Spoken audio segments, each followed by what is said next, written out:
Hi everyone, it's your girl Dana back again for the question of the month for July. I am one of your HIV Stops With Me 2025 spokesmodels, and here's the question of the month for July. Does your healthcare provider engage with, you on your overall health and your well-being? Or have you had to advocate for yourself to be seen as more than just your HIV diagnosis?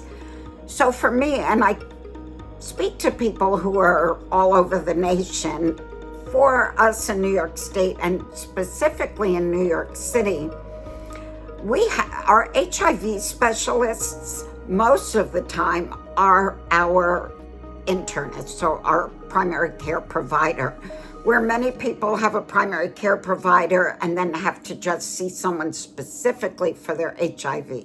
So I think it's easier for me, I'll speak for myself, to say that my provider does see me as more than just my HIV diagnosis.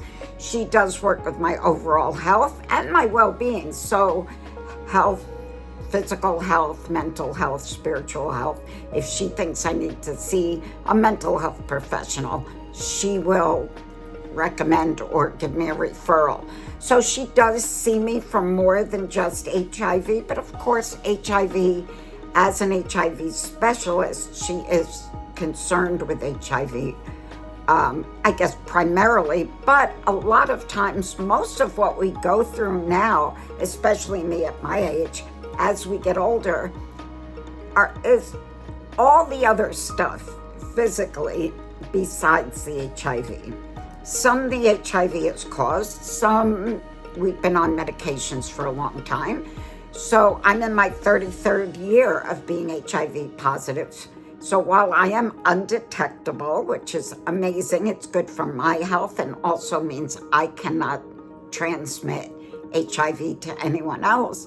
There's a lot of stuff that we go through, and I think overall we always have to be an advocate for ourselves.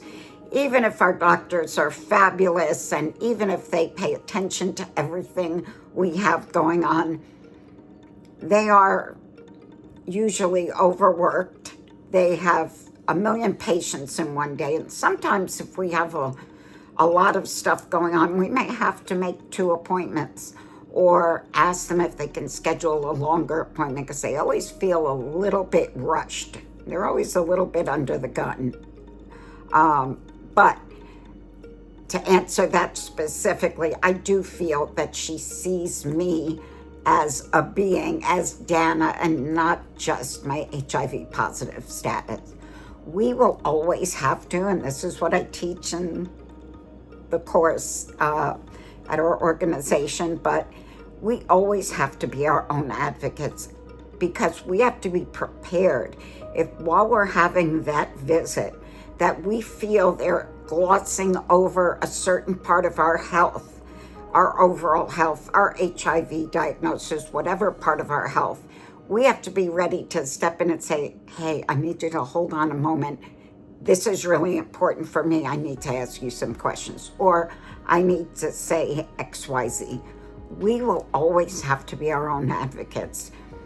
I'd say in general health as well.